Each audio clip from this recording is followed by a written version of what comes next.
Hey everyone, and welcome back to my channel.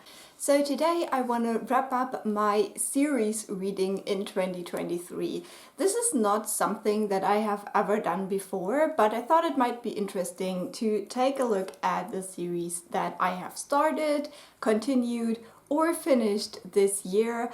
I do have two more categories, and that is series that I read completely in the year of 2023 and then series that I DNFed during the year.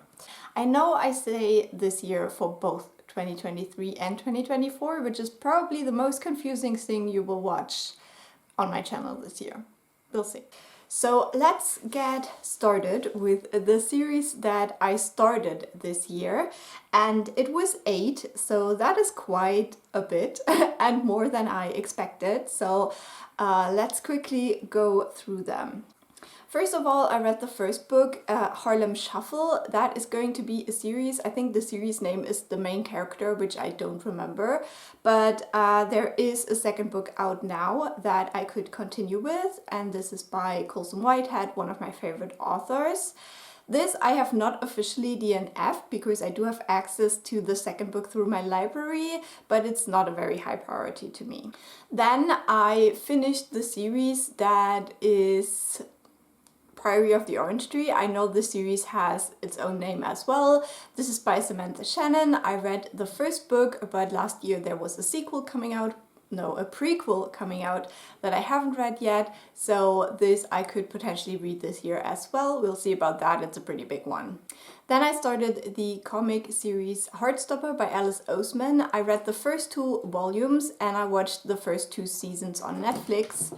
And the cat is here, so we do not know what will happen next. This one I really enjoyed, but I don't have like a rush to pick it back up. I do own the 3rd volume. I do not own the other sequels, so we'll see how that goes. Then I started the Singing Hills cycle by Nhi Vo. I read the first 2 books in that novella series, and I definitely plan on continuing on this year.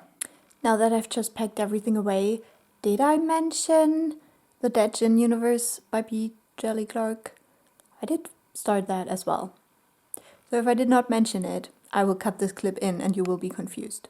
Then another book that turned into a series last year is Moon of the Crusted Snow by Wapgeshik Rice.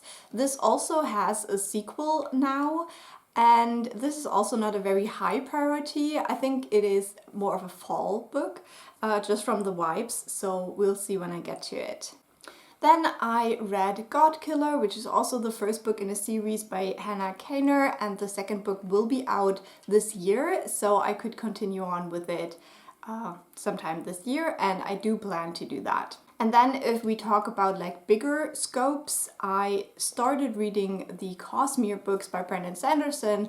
I read the first book, Elantris, and I will continue on this year by reading the Mistborn Era 1 books. So those were the series that I started. Now let's take a look at the series that I continued, and some of them I will continue for sure. Others are close to a DNF, so sometimes people call that a soft DNF, so we'll see. The first series that I continued on with was the Legendborn series by Tracy Deonn. I read the second book, Bloodmarked, in 2023 and really loved it, so I will for sure read the next book when it's out. Then I continued on with Discworld by reading the second book in the series, and again I will for sure continue this one. I really like it. Then you could say I continued the Greenbone saga. I have already read the 3 main books in the series, but this year, or in 2023, I read the novella that came out a little later, The Shadesetter of Janloon, and there is also a short story collection in that world that I want to read at some point, probably this year. Then I finally continued on with the Temperance Brennan series by Katie Reichs. I reread the second book and then read the 5th book, so that's a bit odd, but I enjoyed that a lot and I hope to read the 6th book this year. Then I also made progress in what you could call the Lord of the Rings universe. I have read all of the original books, so the Lord of the Rings trilogy and also The Hobbit and the Silmarillion. And this year I continued that by reading The Children of Húrin, and I do also own Beren and Luthien, so I will probably read that this year. Then I also continued on with a manga series called Cheese Sweet Home, and I think I read volume 7 this year. Then we have another first book that turned into a series. We have House of Salt and Sorrow, so I read the second book that is kind of a sequel to that. This is one where I would say it is a soft DNF rather, because I'm not quite sure whether I want to read the third book that will probably out this year, but maybe I will. We'll see. Maybe the mood strikes me. Then I continued on with a series that isn't really a series, but the books are connected, so I'm gonna count it. It is Rules for Vanishing by Kate Ellis Marshall. I read the kind of sequel, Our Last Echoes, this year, and we do have characters who connect those two books. Now, I'm not quite sure if any of her other YA books will fall into this as well, so we'll see, because as I said, this is not officially a series, but they are connected. And then last but not least, I continued on with the Belladonna series by Adeline Grace. And I read the second book in this one this year, and I will probably also read the third book when it comes out, probably in 2024. So overall, I continued in 9 series that I had previously started. Now let's take a look at the series that I finished in 2023, and it was 4, so not quite the amount that I was hoping for, maybe, considering how many series I'm in the middle of. First of all, I finished the Pet duology by Akweke Emezi by reading the sequel Bitter, and I really like that. I highly recommend. Then I finished the Farseer trilogy by Robin Hobb, so if you count this as a single series, then I finished that by reading the second and the third book. But also, if you say it's the realm of the Elderlings, so the whole complete thing, then I continued on with it. And I will continue on further this year in 2024. Then I finished the Empire of Sand duology by Tasha Suri by reading the second book, and that was also really good.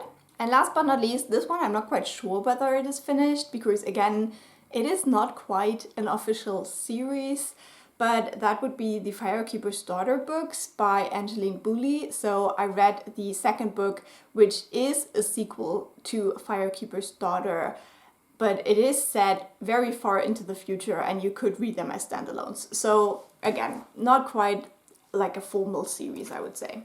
Then taking a look at the series that I read completely, the entirety of the series in 2023, and we're starting out with the Gilded Wolves trilogy by Roshani Chokshi, and unfortunately I cannot really recommend this one, but I did read it completely.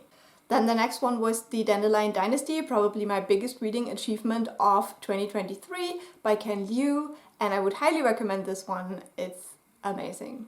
Then we have the Drowning Empire series by Andrea Stewart. Again, this is not one where I would recommend it all the time, but it was fun, it was cute, I liked it. Then we have the Blackout duology by Donielle Clayton and many other authors such as Angie Thomas. And I read both of these books this year. They were really cute, little romances. They kind of have this connected short story feel to it, and I really liked it. Then we have the Founders trilogy by Robert Jackson Bennett. This is one of those series that just kept getting better and better throughout the books, and the last book was just fantastic, so I would definitely recommend this one. And last but not least, I completely read the Something Adventures of the Athena Club series by Theodora Goss. The title, both of the series and the individual books, are just too long. Why? But this one was also more of a disappointment for me, but it was cute. So in total, in case I haven't said it, I completely read 6 series. And then I have 2 series that I officially DNFed. So both of these, I read the first book this year, but I don't plan on continuing on with them on my own. So it is Before the Coffee Gets Cold by Toshikatsu Kawaguchi, and this one, it's okay, it's fine, but it's just not my type of literature, I would say. I didn't really gain a lot from it, and it did have some messages that I wasn't the biggest fan of. And then Hollow Kingdom by Kira Jane Buxton. Again, I read the first book and it was fine, it was okay, nothing wrong with it, but also no desire whatsoever to read the second book. So that will just count as a standalone for me. So in case I didn't say it for any of these categories, I'm just going over it quickly again. Series started, we have 8. Series continued, we have 9. Series finished, we have 4. Series read completely, we have 6. And series DNFed, we have 2. So that was definitely a series heavy year for me, but I guess it always has been. I just never tracked it that way before. So I hope this was fun. Let me know if you enjoyed this video by clicking the like button or leaving a nice comment. And let me know if there is any series that you read in its entirety last year. I would love to hear about that. And then also, what is the series you're most excited to continue in 2024? And I will talk to you very soon. Bye!